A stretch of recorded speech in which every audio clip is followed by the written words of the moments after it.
অনির্বাণের গরম মেজাজের সঙ্গে এতদিনে জি বাংলার দর্শকেরা বেশ ভালোভাবে পরিচিত। তার সঙ্গে যোগ হয়েছে তার সন্দেহবাতিক মন। রায়পুনার ওপর একের পর এক মিথ্যে অভিযোগ ক্রমশই অসহ্য লাগতে শুরু করেছে অনেকের। এর আগেও রায়ের সঙ্গে সূর্যের সম্পর্ক নিয়ে ফুলসজ্জা রাত্রিরেই শোরগোল তুলেছিল অনির্বাণ। রায়ের মৃত্যুর গুজব পর্যন্ত ছড়িয়েছিল সেই ঘটনা থেকে। তারপর নাটকীয়ভাবে প্রত্যাবর্তন ঘটে সেই সম্পর্কের। এবার আবার রায়ের অন্তঃসত্ত্বা হওয়ার খবরে রীতিমতো অশান্তি শুরু করেছে অনির্বাণ। থেমে নেই তার বাবা মাও। একই সঙ্গে আবার অভিযোগের আঙুল উঠছে সূর্যের দিকে।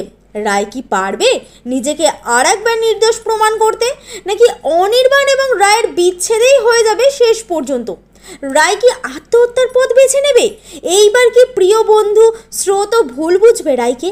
এমনই নানান প্রশ্নের উত্তর নিয়ে আসছে জি বাংলায় মিঠি জোড়া।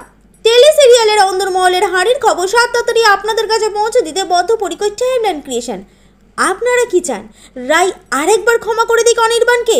মন্তব্য করে জানান আমাদের মন্তব্যের বাক্সে।